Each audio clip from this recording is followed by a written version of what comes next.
Hello guys, ഇന്നൊരു movie date വ്ലോഗാണ്. അപ്പോൾ ഇന്ന് എൻ്റെ ട്രാവലിംഗ് പാർട്ട്ണർ നമ്മളുടെ സ്വന്തം പൂക്കി സമ്മദ്. എൻ്റെ ഫ്രണ്ട്സ് ഒക്കെ എന്നെ സെന്റർ സ്ക്വയറിൽ വെയിറ്റ് ചെയ്യണം കേട്ടോ. കറക്റ്റ് ടൈമിൽ ട്രാഫിക്കിൽ പെട്ടു. സമ്മത് പറയണ 30 മുകളിൽ പോയാൽ സമ്മതിന്റെ മമ്മി ചീത്ത പറയുന്ന. അങ്ങനെ ഞങ്ങൾ ട്രാഫിക് ഒക്കെ താണ്ടി സെന്റർ സ്ക്വയർ എത്തി. സമ്മതിന്റെ ഒരു ബാഗ് കൊടുത്ത് ഞാൻ നേരെ ഉള്ളിൽ കയറി. കുറച്ച് പാതൊക്കെ കാണിച്ചിട്ടാണ്ടോ നടന്നേ.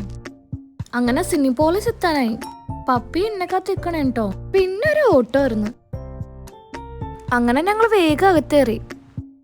എല്ലാത്തിങ്ങളും നിരന്നിരിക്കണേണ്. ഇത് ഏത് മൂവിയാന്ന് അറിയുന്നൊരു കമന്റ് ഇട്ടോ. അങ്ങനെ മൂവി കഴിഞ്ഞ് ഞങ്ങൾ പുറത്തിറങ്ങി. അവിടെ തന്നെയുള്ള ഒരു എക്സിബിഷൻ ഹാളിലേക്ക് കണ്ടോ അടുത്തത് പോയത്. അവിടെ നിന്ന് പിന്നെ ടോയ്ലറ്റിൽ പോയി കുറച്ച് ഷോ ഓഫ് ഒക്കെ ചെയ്തു. ഇനി നമ്മളെ മെയിൻ ഐറ്റം ഗെയിംസ് ആണ്. കണ്ടാ തോന്നുന്നു ശരിക്കും കളിക്കണം. ഇതാണ്ടോ നമ്മൾ ഐക്കില്ലർ വർഷ ചുമ്മാ തെണ്ടി തിരിഞ്ഞ് നടക്കണേണ് അവിടെയൊക്കെ. ഇത് പിന്നെ കണ്ടാ തോന്നില്ല അല്ലേ അഭിനയൊന്നും. ടോണിയുടെ TC വാങ്ങിയിട്ടുള്ള വരവാണേ അത്. കുറെ മാസങ്ങൾക്ക് ശേഷമാണ് ഇവനെ കാണുന്ന. അവനാണെങ്കിൽ ഒരു മാറ്റവും ഇല്ല. ഇനി ഫോട്ടോ സെഷൻ. അങ്ങനെ ഞങ്ങളെ ഡേറ്റ് ഒക്കെ കഴിഞ്ഞിട്ടോ. ഇനി നേരെ വീട്ടിലോ. അത്രേ ഉള്ളൂ. Tata bye.